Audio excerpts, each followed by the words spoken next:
Welcome back. In this physics tutorial, we're going to look at Snell's law. And Snell's law has to do with finding the angle of refraction. So we have a nice picture here.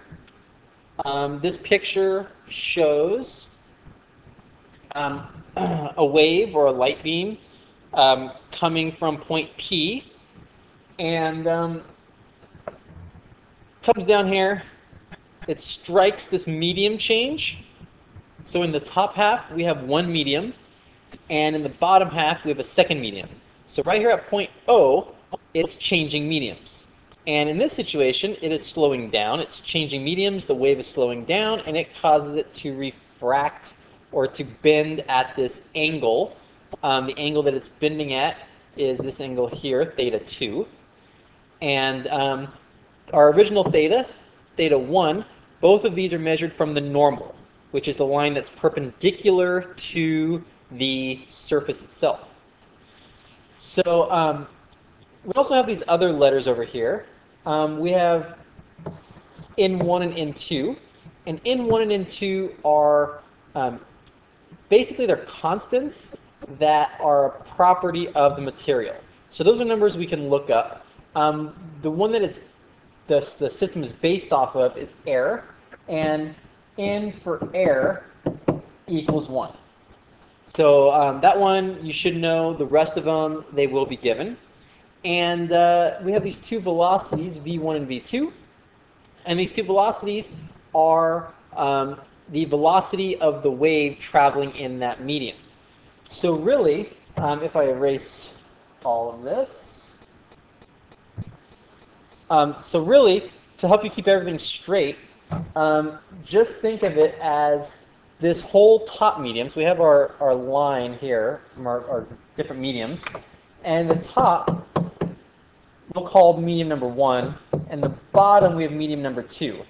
And so you can kind of see in medium number 1 in the top half, we have theta 1, N1, and V1. And in the bottom half, we have theta 2, N2, and V2. So given those, we can, let's look at our equation. So our equation is, it's a little blurry, but it's sine theta 1 divided by sine of theta 2 equals V1 divided by V2, which equals N2 divided by N1. And we're never going to use all three of these sides. I mean, it looks kind of strange with two equal signs there. So usually we're going to block one out. So if the problem gives us velocities and angles, well, then we would just ignore this part and just focus on the parts that have the angles and the velocities. If the problem gives us the index of refraction, our n values, and the angles, well, we wouldn't have that part, and it would just be sine theta 1 over sine theta 2 equals N2 over N1. So let's look at a couple of examples. So example 1. An earthquake P wave passes across the boundary in rock, where its velocity increases from 6.5 kilometers per second to 8 kilometers per second. If it strikes the boundary at an incident angle of 30 degrees, what is the angle of refraction? So we have our equation, and I'm going to draw a picture, because I think pictures help. So there's our boundary. We have our normal, which is perpendicular to our boundary. And we have the earthquake P wave. It's coming in at a 30-degree angle. So it's coming here at a 30-degree angle. And we're trying to figure out this angle that it refracts. And because it's in, we'll label this one medium 1, and this is medium 2. So because this is medium 2, this is our theta 2. And we know the velocity.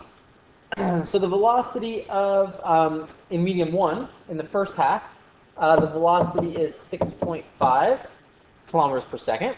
And in the medium 2, the velocity is 8 kilometers per second.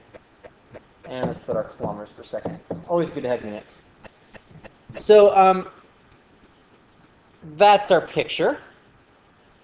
And so now let's put it into our equation. We can see in this example, we do not have the index of refraction. We don't have these n values. So all of this, we're just going to ignore that because we don't have it. So basically, we have sine of theta 1. Theta 1 is in the top half. That is sine of 30. Divided by sine of theta 2, which we don't know. That's going to equal V1. V1 is 6.5. That's in the top. And V2, that's the velocity in the bottom. That is 8. And now we're just going to solve for theta. So to solve for theta, I'm going to cross multiply. So I'm going to multiply these together. And I'm going to multiply these together. So I get 8 sine 30 equals 6.5 sine of theta 2. I know sine of 30 is a half. So 8 times a half is 4.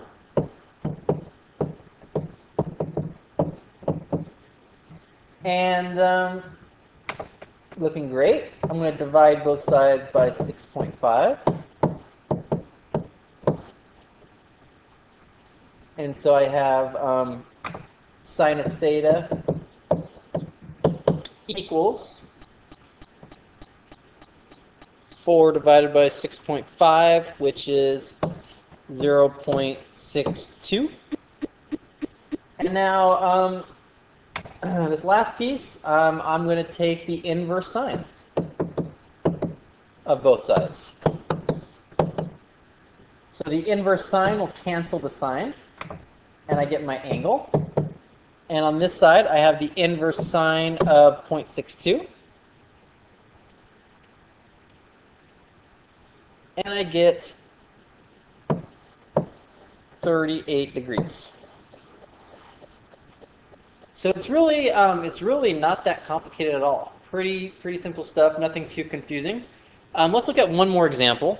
I want to look at one more example that has this index of refraction as opposed to the velocity. So a beam of light in air is incident at an angle of 35 degrees to the surface of a rectangular block of clear plastic. What is the angle of refraction? So once again, we have our equation. And let's draw a picture. Like I said, pictures I think help.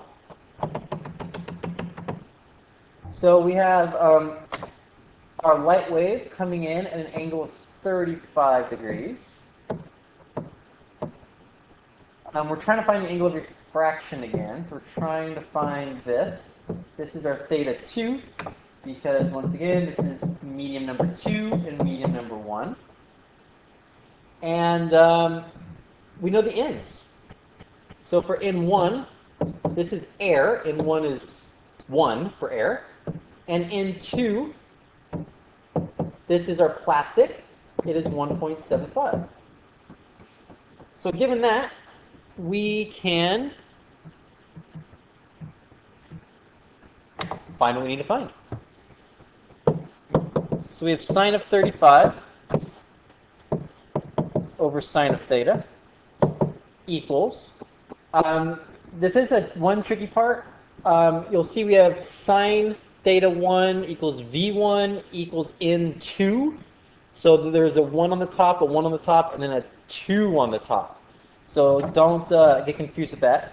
But you can see that we don't have a velocity. So this whole term is just going to go away. So we did our sines, and now we just have our n's.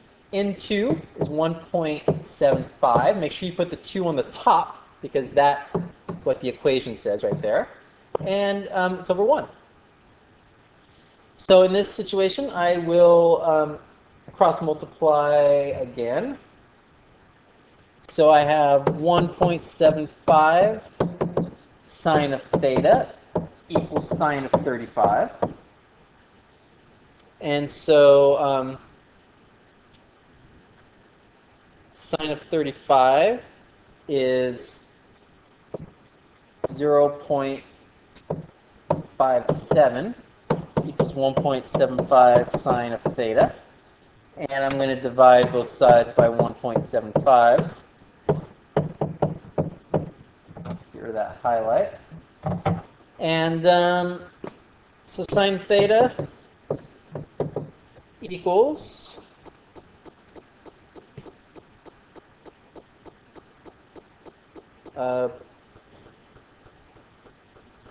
what do we got? 0.33. And then to find this, I'm going to kill the signs. I'm going to take the inverse sine of that and the inverse sine of that. The signs go away. I'm left with theta equals, and the inverse sine of that angle is 19.13 degrees. All right, and there you have it. Not too hard, not too shabby. Thanks for joining, and hope you understand this. If not, make sure you come by and ask me some questions soon. Thank you.